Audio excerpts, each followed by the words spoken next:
Hi, I'm Jennifer Woosley Saylor. I'm a licensed professional clinical counselor and the kid of a cop.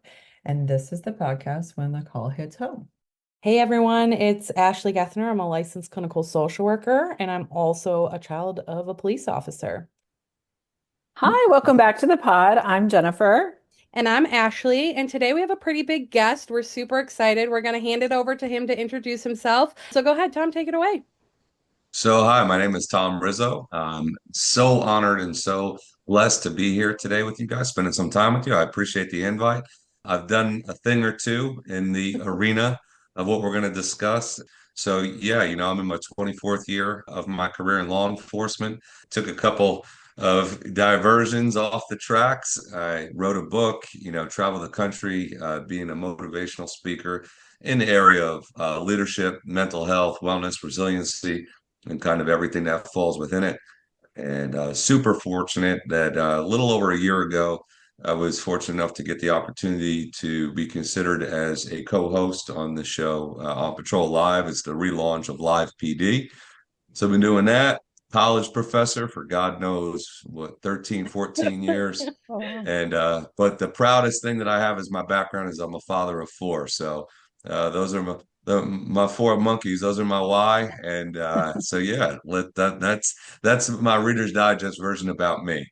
And I feel like I have to say thank you to you again because I feel like our listeners need to know. So I was literally at home one day. My dad is a retired officer, as a lot of us know now, but he loves the show on Patrol Live, loves it. And we were sitting there watching it and we were like, who's Tom Rizzo? Like he's new, sticks with gun, like all these things. And I was like, I'm gonna reach out to him. And my dad was like, no, you're not. And I go, yes, I am. Yeah, I am. And so I did, and just so thankful that you were able to respond and you've been so kind to me and willing to do all these things. So I greatly Yeah. appreciate you so much.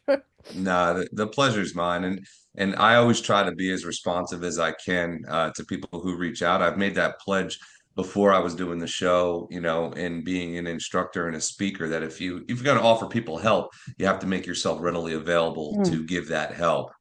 So I try to be as responsive as I can. It's difficult because I of want to always course. place my four children first, so I don't want to be distracted on my time with them. But I believe very much so that responsiveness is the key in the arena of being supportive of each other. I'm just a product of my environment and the blessings that have been given to me, just trying to pay them forward. So thank you for that. Well, that's beautiful, and I appreciate that, especially the ability to know if you got to put your money where your mouth is. Like if you're going to say, this is what we want to support, you want to do that. In this little brief synopsis you gave us about, it sounds like a very mosaic of career. What would you say kind of leads to you using that word mental health and mental health services, especially for officers? Very candidly, I believe in sharing. A lesson learned should be a lesson shared. Mm, love that. And what Maya Angelou said once, when you learn, you teach, when you get, you give. And I guess I don't mind ruffling feathers. I've always been the type to be respectfully insubordinate, and I believe you could be both at the same time. So I challenge our own. I preach this theory that I came up with, where I always say we obsess over the four corners. So that would be the four corners of your district, your jurisdiction, your industry, even. Hmm. And we make sure that that looks shiny and clean and neat and plausible to the stakeholders in the community and the politicians. But what's happening within the four walls is chaos and turmoil and toxicity and vitriol and invective. So I've challenged the system to say, how about we obsess over what's happening within our four walls, sometimes the four walls of our own heads, meaning our brains, and how we're treating each other. And I firmly believe that there's then a reciprocity effect on the customer service that we put out there. I think that we've been operating in this field of a Jekyll Hyde syndrome for far too long. We have to be polite and courteous and respectful and empathetic toward perfect strangers. Then we get into the hallways of our building and we're throwing sticks in each other's path and we can't wait with the knife around the corner. Yeah. But then, to people like you guys who are out there actually caring for us, we're not giving you the honest scoop as to what's really plaguing us. Oh man, that just hit so hard because I just just recently I had someone who's higher up come up to me and be like, I hear you on your podcast," and he's amazing, honestly. But he's like, "I hear you on your podcast and I hear you talking kind of like poorly about admin and stuff." And I said, "No, I'm just talking truths. Like I'm Truth. trying to express these things." And I think that's why you're so inspiring to me because I'm like, and he is too, this gentleman that I'm talking about, he is too, because he's on this path of trying to figure it out himself as well. Like, Yeah. how do I play this big role in my department but make change? And so like I think that's super powerful because I was like, no, I promise you, like, I'm just trying to be honest on this show. And this is what I hear all the time. This is what we hear all the time from the people that come see us and get help. So I guess my question for you is like, how did that transpire for you, or how do you kind of manage that now within your department? Well, and again, I'm trying not to get emotional about this because I was gifted everything. Nothing, you know what's funny about me, not comedic, ironic. I was the youngest to ever be promoted to sergeant. I write about this in my book. Overnight, over $40,000 raise. Who wouldn't that be a game changer for? I got the patch I wanted. I got the raise. Now I got the money. I got the. I didn't even make it a month before I was back to woe is me. And why? My environment. Everything. So I say this very, very, very candidly. I'm not John Wayne. I'm not this police officer that's, breaking all the records. What I say is, but I have experienced just about, I mean, we don't ever say all in my line of work because there's always Mhm. tomorrow is a new Yeah. day, right? Yeah. Right. I've experienced as close as you can to every letter in the almanac of this gig in the 24 years I've been doing it. And I will tell you, nothing comes even close, not even a microcosm of the stress and the anxiety and the strife that I've experienced as to the right and to the left, to the top and to the bottom of the people I work with. Mhm. So I could and politicians and legislators like so. What's funny to me, again, not comedic, is that the overwhelming majority of the public are good. The overwhelming majority of mental health professionals want to help us. But what does everybody focus on? Oh my God, it's so dangerous what they do in the streets. Oh my goodness, they saw a dead body. So let me hurry up in there and give them a crisis debrief. How about you just tell my boss to just treat me like a human being? Mm. That would offer me so much more help. I saw this press conference with a foreign basketball team in like a national tournament, the semifinal game, and he sent one of his key players home and gave him leave because he was having a child. And the reporter said, "But you don't let people take leaves, not during this time. This is for the championship." The guy turns around and he says, "The championship?" He says, "Do you have any children, young man?" And the guy says, "No." He goes, "Well, then you'll understand exactly why I did what I Mm. did." He Mhm. goes, "Playing basketball? This is the coach. He's not worried about risking his job. He's not worried about, the likes. He's not worrying about the acceptance from his peers. You know what he's doing? He knows by investing that little bit of connection in one of his key players, it will metastasize in the buy-in he gets from the rest of the team as to you see me more than just what it is I could do for you on the court. So put that into my wheelhouse. If you give me just a little bit and you see me hurt, you see me stressed, you see me experiencing the birth of a child, a marriage, an intimate birthday, anniversary, the death of a loved one, a divorce, buying a home. I could go on and on and on. And you made me feel as if you truly care because you can relate to that. Man, I'll give you 10 times the energy back as an employee. Yeah. So, why is this happening? I mean, sorry, but Great question. why is it that or what we're hearing is that we eat our own? I mean, why is that what's happening sometimes in Well, agencies? because I think that we've allowed our missions to be hijacked. Okay. And when you allow, you can go into the overwhelming majority of buildings, public safety agency related buildings, first responder related buildings, and you could see a mission statement that's Yep. normally in a plaque on a wall. You could then go and stop those people who belong to that organization in an alley and say, what's the mission of this organization? And they won't know.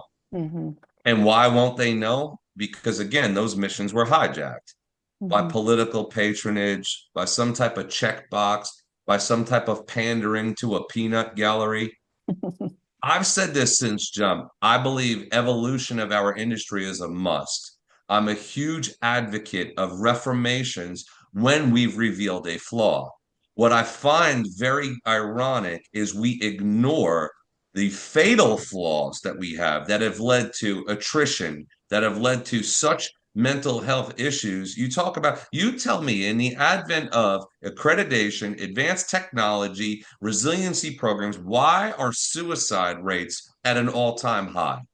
Mm-hmm. Why? And it's a rhetorical question, Jen. And the reason why I'm saying it is because when I go to these symposiums, I see people sitting there congratulating each other all day on the next golf outing that they're going to or what FBI National Academy session that they graduated from. Right. And now listen, I got to be careful because I've had stones thrown at me for this. I'm not coming at you as if I'm some type of jealous crybaby. I was offered to go to that FBI school 4 times. I declined 4 invites because I had young children. So it's not that I was never worthy. Matter of fact, I've taught for their alumni association seminars. So I often laugh because I'm good enough to go teach for these things. But I often say to them, if this is the epitome of schools, right? And the elite of the elite, why is it that we continue to perpetually have these problems then? And I often tease because they're friends to me, these men and women. I said, did they teach you that at the FBI school? I see the way you're behaving. Did they teach you that? And now let me be fair. Here's my asterisk. I think the leaders of public safety organizations have also been abandoned. The Mm. leaders of the organizations don't have channels that they can then go to and say, hey, guys and girls, I'm frustrated. I'm being screwed with by politicians. I'm being hamstringed by some type of, nonprofit group, some type of anti-opposition group. What would you like me to do? Like they don't know how to ask for help. Right. But then here it is again, here in New Jersey. There's a program for chiefs of police, like a peer group thing. Hmm. What if I told you I volunteered for free to help with it? And you know what I was told? Well, sorry, you have to be a chief. Oh Oh my gosh. gosh. Okay. I don't want to hear. Here it is. Guess what? Flush the toilet on me. I promise you. There is nobody in this planet that's going to be able to say something about me that I haven't done 10 times worse about myself. I don't get offended. But go ahead, flush the toilet on me. But then at least, what if I gave you a guy or a girl who's fantastic? But what, you're going to discount them because they don't wear a star? That's the type of crap I'm talking about. Right. What a great example, too. So I'm sitting here and I'm like, of course, my brain's going 100. And Jennifer, I kind of braced you for this. I'm like, he's so powerful that you can only you take it in and you're like, where do I go with this, That right? was such a blunt question too, so I appreciate it, Tom. Yes. Oh, well, It's as true. Ashley said, I should, I didn't preface it. I apologize in advance. I get passionate about this because I There is openly nothing share. to apologize about that. Well, no, it ruined the most sacred relationships that I've had. I allowed it. I was on the verge. The only reason why I'm still even, here breathing air is because of my 4 children. And I openly share my story on the battles I've had with mental health and depression. I lost both my best friends at 14 to suicide on the same day. I lost a work colleague to suicide by cop by his own department. So it's real to me, but I openly admit that I'm no better than anybody. But man, I'll give you the shirt off my back and I'll give you the last ounce of energy that I had in hopes that I don't need an award. I don't need an accolade. I don't need a raise. I'm just praying that people would wake the hell up and just start doing the common basic principles that will certainly improve this environment. Yes. I've been to 46 states in this country and I have seen men and women who are operating with the most minuscule budgets get this perfectly fine. That the men and women that then work in that agency can't wait to get to work. So you can't tell me what I'm spitting isn't real. Yeah. It's not, I'm not trying to sell somebody on the, the veracity of the Easter Bunny tale. This is real, Right. but everybody wants to discount it. But then Chicago won't even let me come there even for nothing to give men and women, some type of something to restore their faith And because I mean, they believe in checkbox. talk about a place that needs it the most right now. I see that Talk all about a the place that time. needs it, but these are places that refuse to do it. Right. Yeah, yeah. I can't even wrap my head around that. I mean, I just can't. So my uncle works for Chicago, like he's out of Chicago, and I message him Yeah. all the time and I'm like, what are we doing? And I've talked to a few people to try to help, but you don't get much back. Like you just Nope. don't. And My request went unanswered.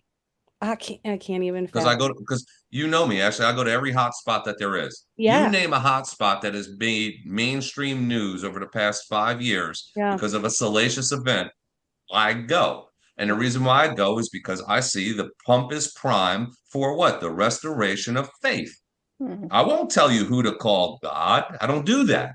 I won't tell you who to vote for political office. I don't do that. What I do is openly admit through my own trials and tribulations, this is what allowed me to be where I am now, and that I didn't let the dark win. Yeah. Try it. Mhm. Absolutely. And so can I ask on here for something that I see a lot, and Jennifer, I don't know if you agree with this, is that so one of my newer roles in life is helping people start peer support teams and things like Yeah, that. yeah, And something that I run into a lot is this mistrust with higher ups.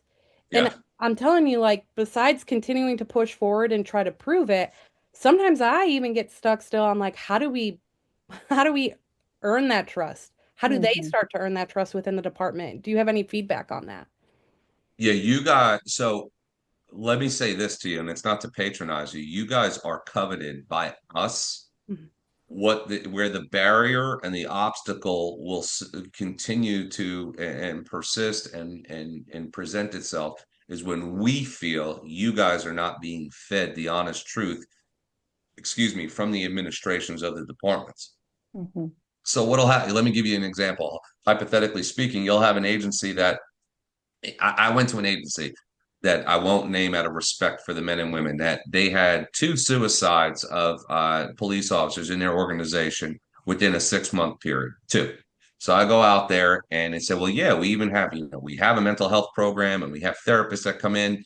And so the stigma of, not wanting to talk to another cop, that's why we do it this way, blah, blah, blah, blah, blah. They give me the whole spiel.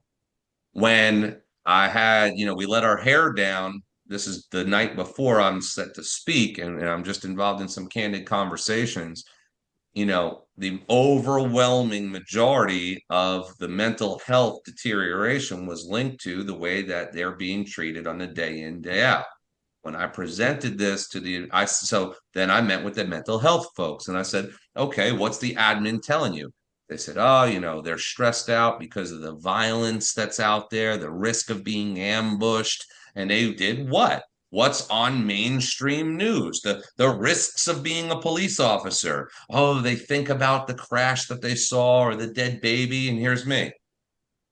That's really what's causing your people. Okay. Who does it sound like that they're not going to have the audacity to point the finger at? Themselves. Right. The programs I've seen work is when the administrations can tell people like you in a trust relationship, I need you because I am not doing what I should be doing, not because I'm a bad person. Right. Nobody ever showed me. Oh my goodness, yes. I know how to care for a dog at home. I don't know how to care for, this new generation of police officers. I don't know what I should be doing when a guy or a girl gets divorced. I don't know what I should be doing when a guy and a girl, gets mad. I know these things cause life stress, but all I know is my budget says manpower and my Yeah. budget says overtime and my budget says Whew. every state, Ashley, has Yeah. an internal affairs mechanism for discipline, right? Hmm. Every one of them. You Yeah. know what? Every one of them also has a gray that allows for boo boos. You see, the policy manual is this big. I will take a written test against or an oral test against any police officer in this country. Give me the same time to study as he or she, and I will test against any one of them. Why? Because I'm smart? No, because I can memorize and regurgitate information. Guess what's in those manuals? And every one of them, with a deviation from state to state, of course, is gray for boo boos. But you know what we do here? We say, haha, if your tie bar is crooked Yeah. and you keep doing this and this and this, and then we sit there and then say, hey, why aren't you out there killing it? Man, are you kidding me? I'm scared to death to sneeze and cough at the same time.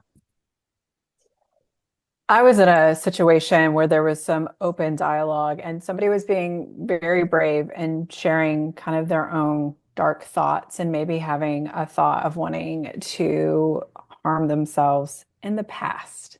Yeah, of And the people that were in charge shut that down so quickly. course.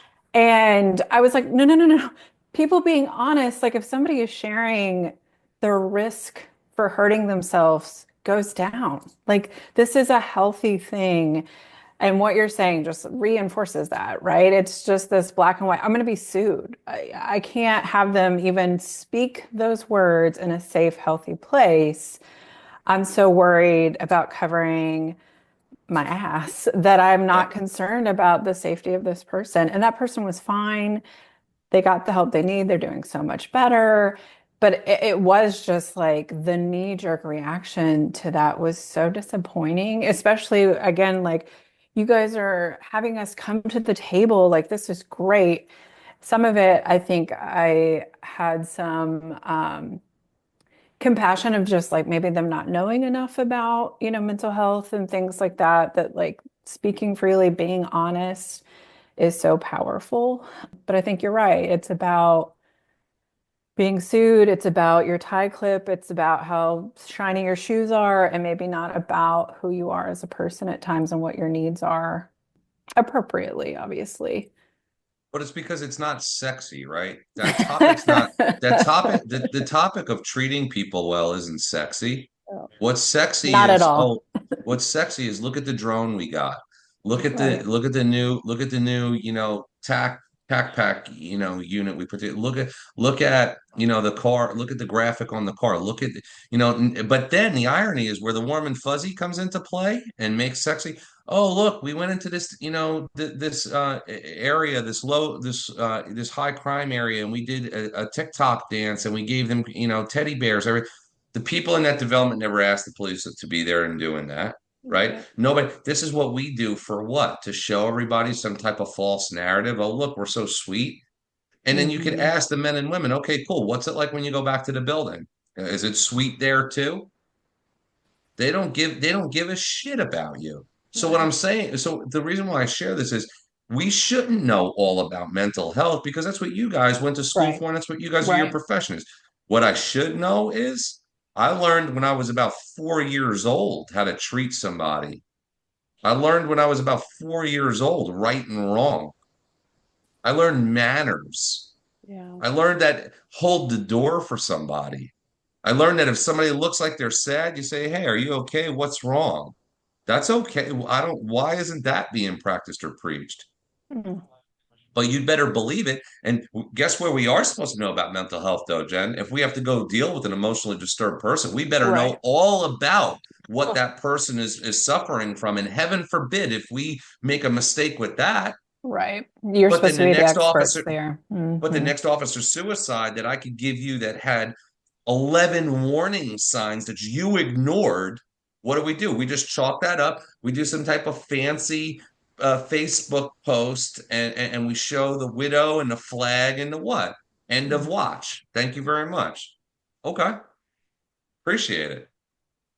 I can tell you right now, the lowest point in my life and my career, it was just more out of me. Hey, need you to do this, need you to do that. Yeah, yeah, don't focus on that. Stay busy here. It'll take your mind off of that stuff. Great, thank you. Oof. I'm just like reeling in this because it's so true and it's what I get, right? Like it's literally what I see time and time again in my office. And something that's super hard on, I don't, Jen, I don't know if you agree with this, but like on our end is this feeling of I can't do enough because I don't have any control of it. I agree with that. And I think it's really hard, the people that come into my office, that it is about, their boss or their boss's boss. And they're so committed to their community. They're so committed to the job, to the career. And gosh, betrayal is such a dirty word, and how much of it I hear in my office. And I think it's such a deep level because, in some scenarios, these people are their friends, Yep. like that there's this fraternity and this family, and to feel so betrayed by somebody that you trusted so much, it really leaves several people I know I've worked with so isolated. Well, And I go tell ahead. you this, I'm very open about them, and it's part of my presentation that I do. I say we talk about like brother in blue. It's more like twisted sister. And I say thin blue line, it's more like a thick blurred line. Because when the system that's been created, all that system teaches and preaches and practices is, hey, hit the person to the right of you or to the left of you in the kneecap to get ahead. Don't worry about it. Do what you got to do. That's going to sit there and continue to persist. My challenge for you guys is if you can't get candor from the administrative staff that's looking to bring you on, just expect that you're not going to have the efficacy of your efforts, come through. Now, I'm not saying to never offer your services, but I'm saying like with me, that's where I will change and tweak what it is I do. If I see that the things I'm spitting, I know is going to hit a brick wall when they have to go back to work, I then refocus it on individual behaviors in the personal life that I know the organization can't control. To see, Mm-hmm. and that's what I share. I falsely believe the organization controlled both sides of me, and I Hmm. made that mistake. I have nobody to blame but myself for that. And I firmly believe in the quote, just don't ask the questions that you don't want the answers to. So I never asked my then wife as to, hey, you see you see person A or person B, same rank, that's calling out sick, going fishing and blowing off work, and COVID happened. They're staying home, they're taking care of stuff. Do you want me to do that, or do you see me, man, if I continue to sprint, it's going to lead to more for me and us and more, wealth and more, opportunity. And, I never asked. I just told my loved ones this is going to work out. So I think it would be wise for you if you see an administration that's going to oppose your genuine efforts as to restore resilience and be there for a mental health advocacy program.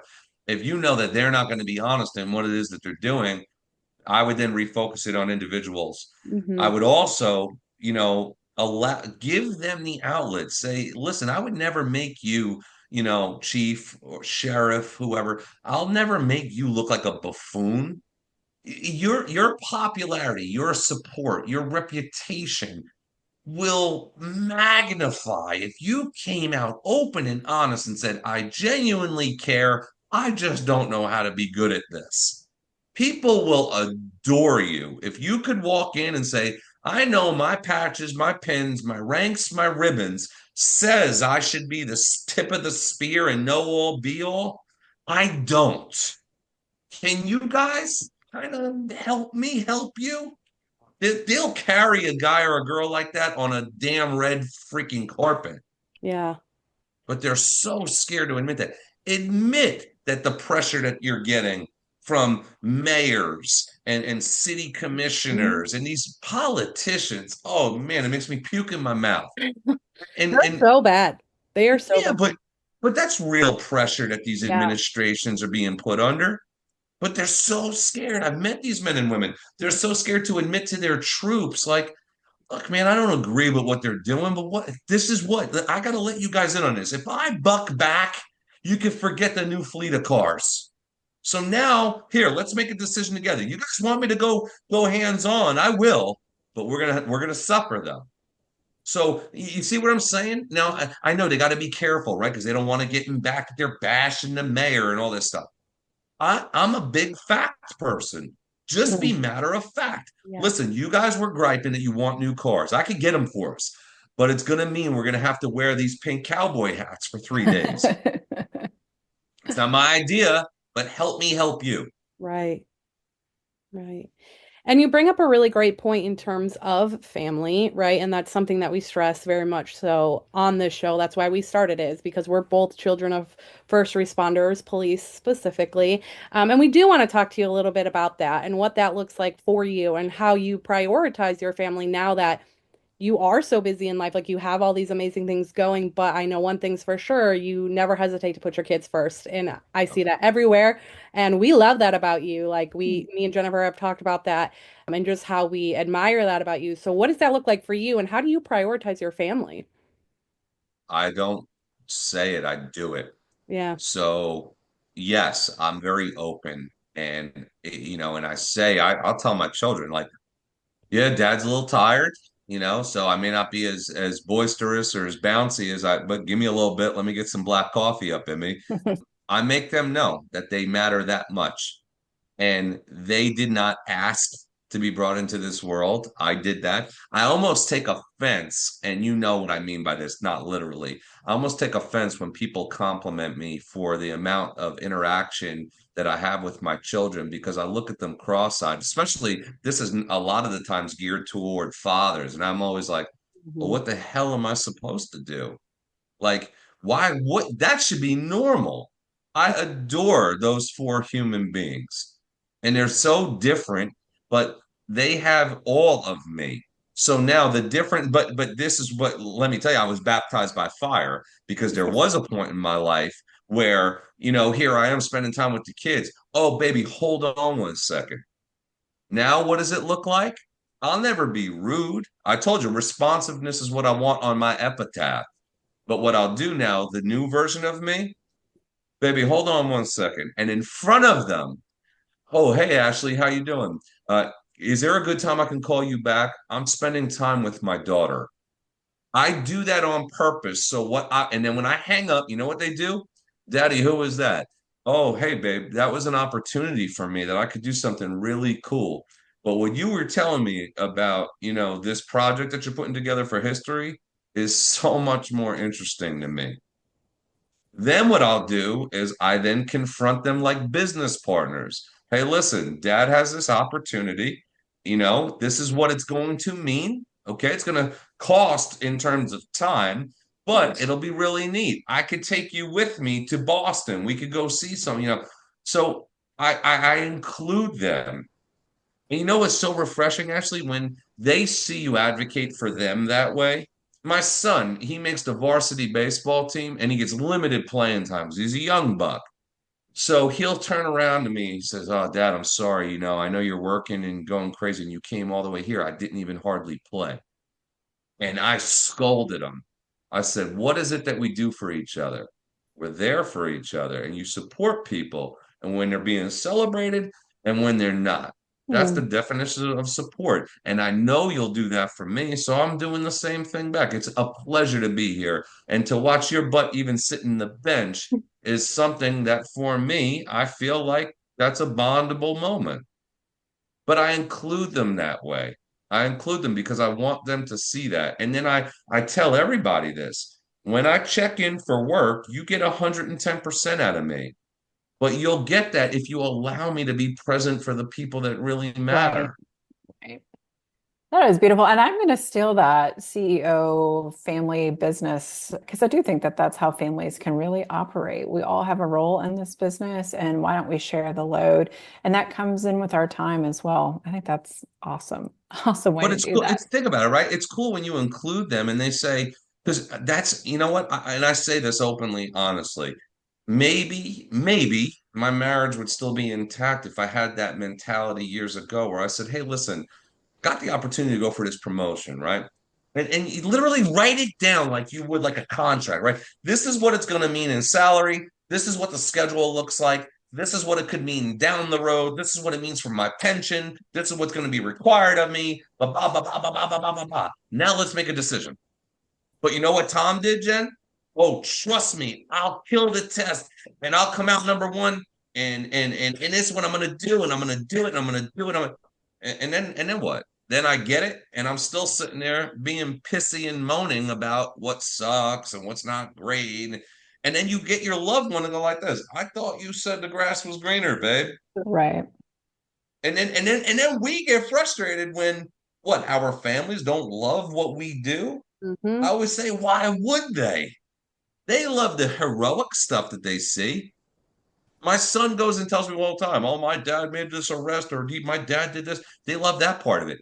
Ask my son to go to my place of employment. He'll be like, "Nah, I'm good. I'm good." Because why? He knows that it damn near destroyed me. Mm. Not the criminals out there. Right. Right. That's interesting. Actually, that's a really big, Yeah. interesting part of this, right? Because I don't, well, but you also are, yeah. I mean, you talk about it, you communicate, and I'm just thinking about all the families that I work with or people we've even had on here, right? And like, what's the biggest thing, Jennifer? We always say is that communication piece, even though obviously child appropriate age-wise, but like, is that communication piece? And like, I mean, I guess there's some similarities that I've openly talked about being extremely frustrated with my dad's department. I've obviously had really great times there when I was younger and I was naive to everything and didn't know.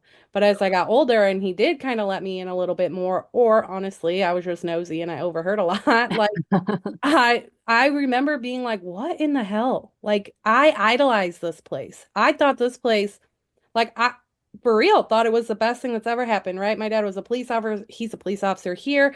And they're still to this day. I'm like, no, no. Like there's moments where I want to put them on blast and I can't, probably could, but I don't. But I guess I never really thought about that. Now I'm just like honestly reflecting as a child of a first responder because I think that's super powerful of your son to be able to be like, no, I don't want to go there. Not after Well, what and then Shane, he gets that option too, like that he can say, like, hey, no, because that's sometimes true. kids aren't given choices by their parents. but you see, you hit the nail on the head. Both of you did. And this is where I always try to preach to people, don't make the same mistakes I did. Number one, you have to be very cognizant of the conversations you have at home. Hmm. Here's why. If you're not willing to pay the toll of those consequences of those conversations. So I can't have the conversation at home to my spouse, to my buddy having a beer or sitting there talking on the phone about my boss is a son of a bitch, right? Yeah. Then 3 days later, you have an event and your family has to go. And Hmm. guess what the argument's going to happen is? I'm going to say to my spouse, I'm going to say to my kid, I'm going to say to my best bud, hey, man, that was my boss. You didn't even say hello. Dude, 3 days ago, you were just saying you can't stand this guy. You can't stand this girl. But you want me to do what? Kiss the like a yeah, no. That rebuttal almost inevitably happens. So number one, be cautious of the conversations. Number two, and I've seen departments start to employ this, and it's a beautiful, excuse me, system when you hire somebody as part of the initial phase of hiring, they meet with whether it's one officer or if there's a team of officers being hired, they meet with their significant others, their parents, whatever the situation may be, siblings, bring them in. Okay, your loved one is inevitably going to come home and spew stuff that happens here. Let me explain some of it from my mouth to your ears. This is the way it works around holidays here. You're young, you're new, you're gonna have to work them. You're not getting ripped off. It's not targeting. It's like sometimes we can't predict what's gonna happen. So I know you expect Jimmy or Jane to be home at 10 p.m. They're not gonna get home by 10 p.m. It's Right. okay. Sometimes the world, they just lay out a blueprint of transparency of what a promotional process looks like, what selections to units look like, what sick time looks like, Mm. right? All these things so that what are you doing is you're informed. It's a marriage of sorts. When you bring somebody on, you hire them, but you hire the baggage that comes along with them. Yeah. And the leaders that I've seen that get this right are in touch with that system because why? That's then going to implicate how that man or woman performs where in the field. The deniability of that we don't bring home to work with us is a fool's Oh, game. absolutely. Absolutely. It's a fool's game. Yeah. Yeah. I also think, and I think this is true again for that first responder that has their foot in their personal family life and that foot in that professional life, that secrets keep us sick. And I think that in organizations, the more secrets are, the sicker we are. And I think the same for families, the more that we're not communicating. And I say secrets, this isn't even, in terms of a family, like you're keeping a big secret, but you are keeping something when you're not sharing, when you're not communicating, when you're not talking. And even, Tom, I've appreciated your point throughout today, which is to say, I don't know. Sometimes that's what we're feeling. I don't know. And we can be really afraid just to say, I don't know. There's a lot of pressure just to constantly be the expert. And I tell you, the biggest freedom I ever had when I was like, I don't have all the answers. I can try to find what I can find, but we don't always have to have all the answers. And that can be a really nice place to be in sometimes. Yeah, but let me tell you, I adore what you just said because I tell everybody this. I say, you know what? I want you to start putting on resumes and CVs as a trait, right? One of your strengths. Say, put resourcefulness. Hmm. And everybody will always ask me, especially the younger officers, well, what do you mean by that? I'm like, I'm the type of guy that right now you can put me on the spot and say, Tom, what's the difference between igneous and metamorphic rock? And I'm going to say, no idea. Guess what I follow that up with, though? I'm going to go find out. Of course, of What I'm course. saying is, but our exteriors say what? Everything on the uniform says, look at me. I'm up here. Why do you think I call my thing Ivory Tower? I'm up here. I'm Mhm. supposed to be the end all be all. If I admit that I don't know and I go to somebody of lesser stature and rank and turn around and say, hey, can you show me how to do this? That's going to erode from my credibility when it does Mhm. the exact opposite. It's going to Oh, say this absolutely. guy or this girl doesn't operate in such a tunnel of ego that they had the wherewithal to go like this. I have no idea how to use. Can you show me? I have the things I'm good at that I could show you, Right. but there's some things that's going to come across the purview of my day, and I'm going to say, no idea. And then you know what the beauty of that I do is, and I'm great at this. I then blast the things I didn't know. I turn around and I will blast it out. Hey, I had no idea how to do XYZ. I called this girl Ashley up. She showed me. Bye. What now? You look at me as if I'm a dope? Okay, that's your opinion. You're entitled to it. I'm Right. confident in what I can do. Right. Right. It's not hard. It's free. It's readily available, and everybody's got room in the budget for it. Ain't that I the truth? love that. Budget. I feel like that word is, oof, that word is heavy. The budget. We're always worried about the Always budget. right about it. Always So, worried Yeah, about but the isn't it ironic how every department in the country has mandatory training on how to use a fire extinguisher, though? budget. Yeah. That makes sense. Oh my Yeah, goodness. no, that's yeah, that's always been very, puzzling to me. Yeah. Absolutely. Well, I know that we have limited time and I don't want to go over our time. So I just want to ask you, well, actually kind of open-ended, Jennifer, unless you want it more specific of any last comments, things that you want our listeners to hear that you want us to focus on, just ways to help or navigate some of the stuff that we're trying to do. Well, first and foremost, and I am not saying this to blow smoke. People like you guys are considered guardian angels to us because despite the obstacles, despite the sticks, despite the stones that are thrown into your path, please continue to do what you do because at the end of the day, when we do feel like people care about us, I would implore you to put the pressure on and keep the pressure on administrations to allow them to be honest with you first and mm, then worry about getting to the men and women that belong to their organizations. Allow them that outlet that you're not looking to exploit them, that you're looking to support them. Allow them that outlet that this will only help make your day better. I know you're tired. I know you're stressed. And I know you can't share all of that with the men and women under your command, but that's where we come in.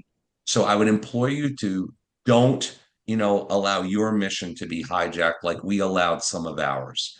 For your listeners and your viewers and your support and your networks, I would only beg of you is Skip, while we appreciate it, and I speak very, openly about when I am very careful to represent all police, right? But I say this, we overwhelmingly appreciate to be thanked and have the cup of coffee bought. Again, that's amazing. You know what goes a heck of a lot further, though? When you're involved in a conversation in your social groups, in your schools, in your churches, in your programs, when you see common sense things, just help us with common sense. You see from across the country, if an officer has a transgression, God forbid, commits a criminal act, whatever, that gets publicized as if it represents every one of us.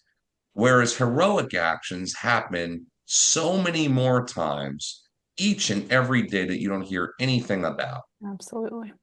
The overwhelming majority of us are good. And do you know why I say that so prominently? Because the overwhelming majority of people are good, and we are people. So, the same way you want the discretion of, okay, you were a little heavy footed on the gas pedal today, you were just having that day.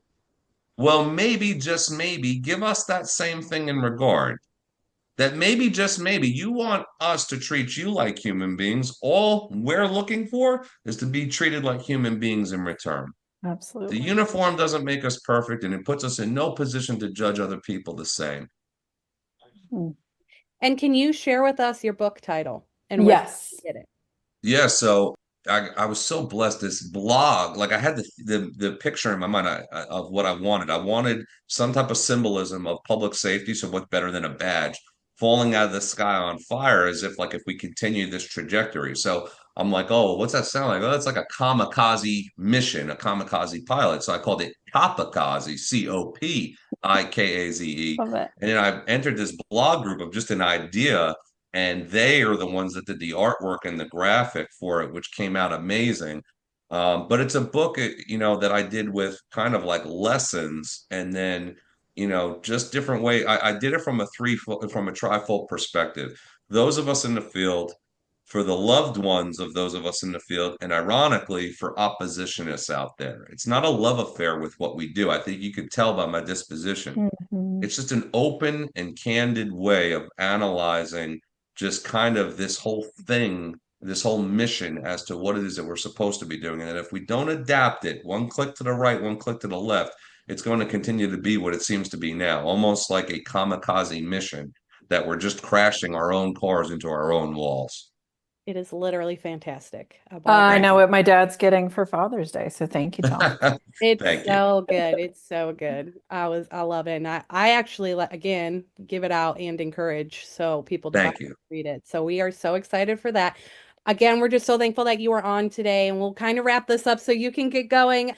But it was an honor. And I feel like again, Absolutely. leave every discussion I have with you, I leave with more thought. Like I feel like I can run through a brick wall. I'm like, I got so many things I gotta try and do and Yeah. change. I get so motivated. So I appreciate it very much. No, I mean it, and it was so nice meeting you as well, Jen. And Yes. uh, and I mean it from the bottom of my heart. I have such a love and respect and admiration for what it is that you guys do, because again, from my own journey and survivability, that yes, my children were the driving force in that. But if I didn't have folks like you to offer me the mental clarity that I needed, I know I wouldn't be sitting here today. So from the bottom of my heart, thank you. Thank you so much. And thank you again for your time. And gosh, incredible message today. I'm so excited to get this one out for our listeners. Absolutely. And Thank you. everyone just has to remember that when the call hits home, Jennifer and I are here for you.